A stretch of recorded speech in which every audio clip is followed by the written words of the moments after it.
दोस्तों, एक व्यक्ति होता है जिसका नाम शेरा होता है और इसकी उम्र तकरीबन 50 साल के आसपास होती है। शेरा गांव का दबंग सरपंच होता है, काफ़ी पावरफुल आदमी होता है। इसके पास 50 एकड़ के आसपास ज़मीन होती है। ज़मीन जायदाद काफ़ी ज़्यादा होती है और धन दौलत की भी कोई कमी नहीं होती है। दोस्तों, शेरा भ्रष्ट, लालची और अय्यास किस्म का आदमी होता है। ये गरीब लोगों को ब्याज पर पैसे दिया करता था और उसके बदले उनकी बहू बेटियों के साथ अमानवीय व्यवहार किया करता था। मतलब आप लोग समझ सकते हैं कि ये उनकी बहू बेटियों के साथ क्या काम किया करता होगा।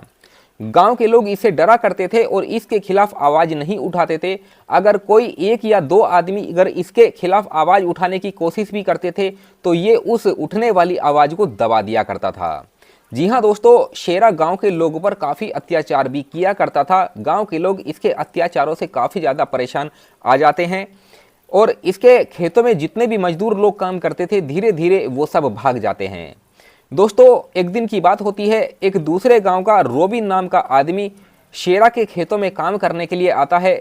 वो दिन रात उसके खेतों में मेहनत मजदूरी किया करता था, लेकिन उसकी मेहनत के बदले उसको उतने पैसे नहीं मिल पाते थे, उसके मन मुताबिक उतने पैसे नहीं मिल पाते थे। शेरा उसको भी काफ़ी ज़्यादा परेशान किया करता था। रोबिन उसके खेतों में सुबह से लेकर शाम तक जब काम करता था तो दोपहर के समय में रोबिन की एक बहन शांति देवी उसके लिए खाना लेकर आया करती थी। अच्छा, शांति देवी उसके लिए हर दिन खाना लेकर आया करती थी। एक दिन शेरा अपने खेतों का चक्कर लगा रहा होता है, तभी उसकी नज़र रोबिन की बहन शांति देवी के ऊपर पड़ जाती है, जो कि रोबिन के लिए दोपहर के समय में खाना लेकर आई थी। अब शेरा जब शांति देवी को देखता है तो उसे देखता ही रह जाता है, क्योंकि शांति देवी देखने सुनने में बेहद ही खूबसूरत होती है। वो उसके मन में बैठ जाती है, उसके ख्यालों में बैठ जाती है और शेरा कैसे भी करके किसी भी कीमत पर उसे हासिल करना चाहता था, उसके साथ अपने रिश्ते बनाना चाहता था। उसने ये अपने मन में ठान लिया था कि जब कभी भी मौका मिलेगा वो उस मौके को नहीं छोड़ेगा। दोस्तों, धीरे धीरे समय गुजरता है, आखिरकार वो दिन आ ही जाता है। एक दिन शेरा अपने खेतों पर जाता है और रोबिन से कहता है कि रोबिन, तुम ऐसा करो कि शहर चले जाओ और शहर से खाद लेकर आ जाओ। दोस्तों, दोपहर के 12 बजे रोबिन शहर चला जाता है खाद लेने के लिए, लेकिन उसकी बहन को ये नहीं पता था कि उसका भाई रोबिन शहर खाद लेने के लिए गया है। अब वो उसके लिए खाना लेकर खेतों में पहुंच जाती है, जहां पर शेरा अपने एक दोस्त के साथ बैठकर शराब पी रहा था, शराब के नशे में था। दोस्तों, शांति देवी गांव के सरपंच से पूछने लगती है कि सरपंच जी, मेरा भाई नज़र नहीं आ रहा है कि वो कहाँ पर गया है। दोस्तों, उसके बाद शेरा उसे अपने पास बुलाता है शराब के नशे में, और उसके साथ जो करता है दोस्तों वो वाकई हैरान करने वाला था, परेशान करने वाला था। आखिर दोस्तों, ये शेरा नाम का सरपंच शांति देवी के साथ क्या करने वाला था, आखिर इसकी सच्चाई क्या थी, और इस वीडियो के लास्ट में, इस कहानी के लास्ट में शेरा के साथ क्या होने वाला था, वो इस वीडियो के माध्यम से दोस्तों हम आप लोगों को बताएंगे। तो बस इस वीडियो में आप लोग बने रहिएगा, और अभी तक आपने अगर हमारे चैनल को सब्सक्राइब नहीं किया है तो हमारे चैनल को सब्सक्राइब कर लीजिएगा और वीडियो को लाइक कर दीजिएगा। और जितने भी मेरे भाई ये वीडियो आप फेसबुक पर देख रहे हैं तो ज़्यादा से ज़्यादा आप लोग हमारे फेसबुक को भी फॉलो जरूर कीजिएगा। और ये वीडियो अगर आप देश के किसी भी कोने से देख रहे हैं तो इस वीडियो की कमेंट में आप अपना नाम और अपनी सिटी का नाम जरूर लिखें, ताकि अगली वीडियो में मैं आपके नामों की घोषणा कर सकूं।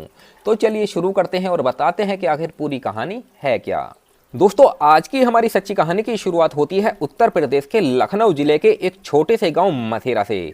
जी हाँ दोस्तों, इस गांव की आबादी तकरीबन 1000 से 1200 लोगों की होती है और इसी गांव का शेरा नाम का दबंग सरपंच था। जी हाँ दोस्तों, इसके पास ना ही धन दौलत की कमी थी, ना ही जमीन की कमी थी, और इसकी पहुंच काफ़ी बड़े बड़े लोगों तक भी होती है।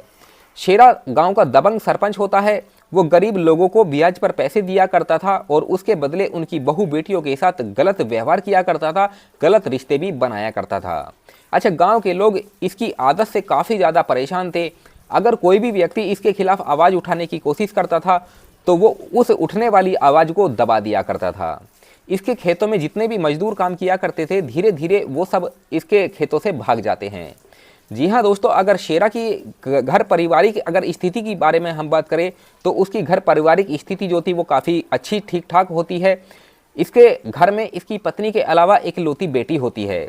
इसकी बेटी पुलिस की नौकरी किया करती थी, वो एक पुलिस कांस्टेबल होती है। वो सुबह को अपनी ड्यूटी पर जाती थी और शाम को अपने घर पर आ जाया करती थी। जी हाँ दोस्तों, इसकी पत्नी काफ़ी सुलझी हुई समझदार औरत होती है।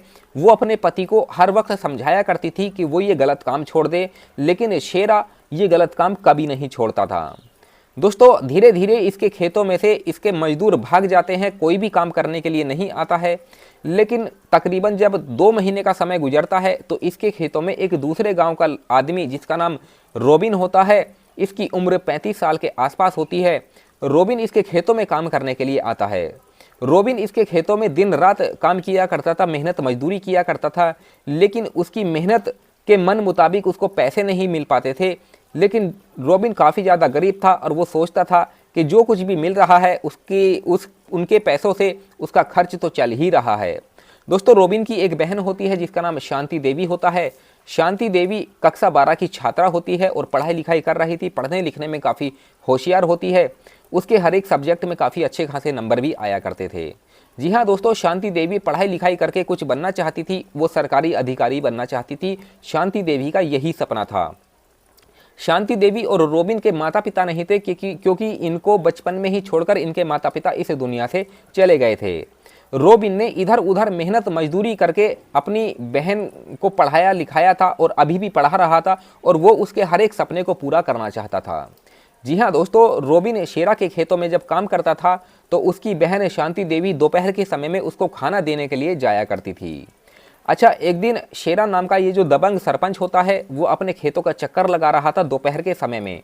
तभी शांति देवी अपने भाई रोबिन को खाना देने के लिए खेतों में आती है तो शेरा की उसके ऊपर नज़र पड़ जाती है।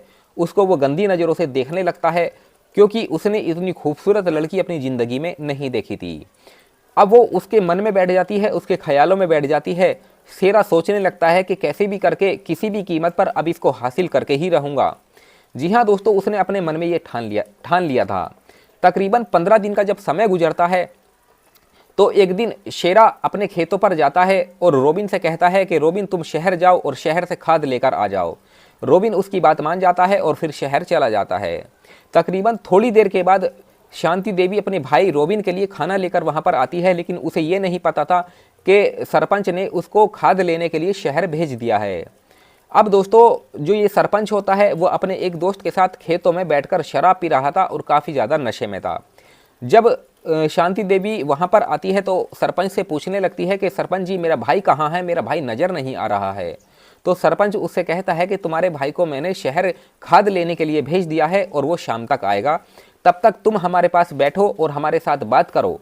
दोस्तों शांति देवी उसकी बात नहीं मानती है और कहती है कि ठीक है मैं घर पर जा रही हूँ। लेकिन ये दबंग सरपंच शेरा उसका हाथ पकड़ लेता है और एक गन्ने के खेत में लेकर चला जाता है और उसके साथ गलत रिश्ते बना लेता है। अच्छा, ये जो उसका दोस्त होता है वो भी उसके साथ इसी तरीके का काम करता है। शांति देवी उससे कहती है कि मैं तुम्हें छोड़ूंगी नहीं, मैं इसके बारे में अपने घर परिवार वालों को, अपने भाई को बता दूंगी। लेकिन ये जो शेरा नाम का आदमी होता है वो शांति देवी को धमकी देता है और कहता है कि अगर तुमने इसके बारे में किसी को भी बताया तो वो तुम्हें और तुम्हारे भाई को जान से मार देगा। अच्छा, शांति देवी डर जाती है और कहती है कि ठीक है मैं इसके बारे में किसी को भी नहीं बताऊंगी। अब शांति देवी रोती हुई बिलखती हुई अपने घर पहुंच जाती है और अपने भाई के आने का इंतजार करने लगती है। लेकिन उसके अंदर कहीं ना कहीं ये भी डर था कि अगर वो ये बात अपने भाई को बता देगी तो कहीं ना कहीं जो सरपंच है वो उसके भाई को जान से ना मार दे। इसीलिए वो अपने मन में अपनी इज्जत के प्रति, अपनी इज्जत को बरकरार रखने के लिए वो ये बात अपने दिल में दबा लेती है। दोस्तों धीरे धीरे समय गुजरता है। शेरा को जब भी कभी मौका मिला करता था तो वो शांति देवी के साथ इसी तरीके का अमानवीय व्यवहार किया करता था। तकरीबन जब 5 महीने का समय गुजर जाता है तो एक दिन शांति देवी की अचानक से तबीयत खराब हो जाती है, उसको उल्टियाँ लगने लगती है। अब उसका भाई उससे पूछने लगता है कि बहन तुम्हें क्या हुआ है, तुम्हारी तबीयत तो ठीक है। शांति देवी उससे कहती है कि नहीं भैया मेरी तबीयत ठीक नहीं है, तुम मुझे डॉक्टर के पास लेकर चलो। अब रोबिन अपनी बहन शांति देवी को डॉक्टर के पास जब लेकर जाता है तो डॉक्टर साहब उसका चेकअप करते हैं, अल्ट्रासाउंड करते हैं तो पता लगता है कि शांति देवी तो 4 महीने की गर्भवती है। अब ये बात जब रोबिन को पता लगती है तो वो सर पकड़कर रोने लगता है और अपनी बहन से पूछने लगता है कि ये सब कैसे हुआ बहन। अच्छा, शांति देवी भी रो रही थी और अपने भाई को डर के वजह से कुछ बता नहीं रही थी। लेकिन उसका भाई जो था वो बार बार लगातार उससे ये पूछ रहा था कि एक बार तो बस बता दे मुझे कि कौन है वो अपराधी। दोस्तों शांति देवी टूट जाती है और फिर पूरी कहानी बताती है और कहती है कि वो आदमी गांव का दबंग सरपंच शेरा है जिसने मेरे साथ बहुत गलत किया है। दोस्तों अब रॉबिन के खून में आग लग जाती है, उसे इतना गुस्सा आता है और वो ये सोचने लगता है कि अब इस दबंग सरपंच से बदला लेना पड़ेगा, इसके पापों का घड़ा भर चुका है, अब इसे सबक सिखाना ही पड़ेगा। दोस्तों अब रॉबिन उस मौके की तलाश करने लगता है जो मौका वो चाहता था। उसने अपने दो दोस्तों के साथ मिलकर एक ऐसी प्लानिंग बना ली थी दोस्तों जिसकी हम कल्पना भी नहीं कर सकते, जिसके बारे में हम सोच भी नहीं सकते। दोस्तों आखिरकार वो दिन आ ही जाता है जब एक दिन गांव का दबंग सरपंच शहर गया हुआ था, उसके घर पे उसकी बेटी के अलावा उसकी पत्नी होती है। दोस्तों रॉबिन अपने दो दोस्तों के साथ उसके घर में चला जाता है और उसकी पत्नी और उसकी बेटी के साथ मारपीट करना शुरू कर देता है। अच्छा, उसकी पत्नी उससे पूछती है कि क्या हुआ तुम्हें, क्यों तुम हमें मार रहे हो, लेकिन रॉबिन उसको कुछ बताता नहीं है और दबंग सरपंच शेरा की बेटी के साथ गलत रिश्ते बना लेता है। दोस्तों ये तीनों लोग ये सब करने के बाद उन दोनों का गला दबाकर वहीं पर उनकी हत्या कर देते हैं। हत्या करने के बाद वहां से फरार हो जाते हैं। थोड़ी देर के बाद गांव के लोग वहां पर इकट्ठा हो जाते हैं और इस मंजर को जब देखते हैं तो उनके होश उड़ जाते हैं, उनके पैरों के नीचे से ज़मीन खिसक जाती है और कुछ लोगों ने रॉबिन को और उसके दो दोस्तों को शेरा के घर से निकलते हुए देख लिया था, इसीलिए रॉबिन के ऊपर और उसके दो दोस्तों के ऊपर पूरा शक था। थोड़ी देर के बाद दोस्तों पुलिस बुला ली जाती है, पुलिस मौके वारदात पर आ जाती है, दोनों के शवों को पोस्टमार्टम के लिए भेज दिया जाता है और गांव के लोगों से पूछताछ की जाती है कि ये सब कैसे हुआ। दोस्तों गांव के लोग बताते हैं कि शेरा के घर से हमने 3 लोगों को निकलते हुए देखा है और जिनमें से एक का नाम रॉबिन है जो कि दूसरे गांव का रहने वाला है। अब दोस्तों पुलिस रॉबिन के घर पर जाती है और उसके घर से उसे गिरफ्तार कर लिया जाता है। गिरफ्तार करने के बाद उसको जब थाने लाया जाता है तो उससे पूछताछ की जाती है, तो पूछताछ में वो अपना जुर्म कबूल कर लेता है और अपने 2 दोस्तों के नाम भी बता देता है। 2 दोस्तों के नाम बताने के बाद पुलिस उन दोनों को भी गिरफ्तार कर लेती है। फिर इन तीनों से कड़ाई से पूछताछ की जाती है तो पता लगता है कि ये जो शेरा नाम का दबंग सरपंच है उसने पहले रॉबिन की बहन के साथ गलत किया था और उसी का बदला लेने के लिए रॉबिन ने ये षड्यंत्र रचा था।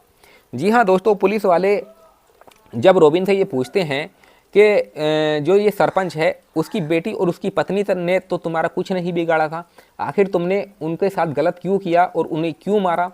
अगर तुम गलत करते या फिर उसको मारते तो तुम दबंग सरपंच को मार सकते थे, उसके साथ जिसने किया उसको सजा दे सकते थे, लेकिन तुमने कानून को अपने हाथ में लिया, उन 2 बेकसूर महिलाओं को तुमने मौत के घाट उतार दिया। हालांकि तुम हमारे पास भी आ सकते थे, तुम हमसे मदद भी ले सकते थे, पुलिस की सहायता ले सकते थे, कानून का सहारा ले सकते थे, लेकिन तुमने कानून को तोड़ा और जिस वजह से आज तुमने जो अपराध किया है और इस अपराध की सज़ा तो तुम्हें अब भुगतनी ही पड़ेगी। जी हाँ दोस्तों, अब इन तीनों के ऊपर मुकदमा चलाया जाता है, इन्हें जेल भेज दिया जाता है, लेकिन आगे चल के इन तीनों को क्या सज़ा होने वाली थी वो तो मैं नहीं कह सकता हूँ। लेकिन एक बात मैं आप लोगों से कहना चाहता हूँ दोस्तों कि जैसी करनी वैसी भरनी। ये जो गाँव का दबंग सरपंच था, ये गांव की गरीब लोगों की बहू बेटियों के साथ जो करता था वो बहुत गलत करता था और आज उसकी पत्नी और बेटी के साथ जो किया तो मेरी नज़र में तो वो गलत ही था, क्योंकि जो आदमी गलत करता है उसी को उसकी सज़ा, उसी को उसके कर्मों की सज़ा मिलनी चाहिए। हालांकि 2 बेकसूर एक लड़की और एक औरत को इन्होंने जो उसके साथ किया वो वाकई गलत था, ये बात मैं भी मानता हूँ। लेकिन दोस्तों इंसान के कर्म जो होते हैं ना, उसको कर्म एक ना एक दिन उसको भुगतने पड़ते हैं, जो भी वो उसने गलत कर्म किए होंगे। तो आज शेरा के घर परिवार वालों ने उसकी गलती की सज़ा उनको मिली, तो ऐसा समाज में होता है दोस्तों कि जैसी करनी वैसी भरनी। तो इस कहानी से आपको क्या सीख मिली आप हमें कमेंट सेक्शन में बता सकते हैं। चलिए मिलते हैं फिर किसी और वीडियो में, तब तक धन्यवाद।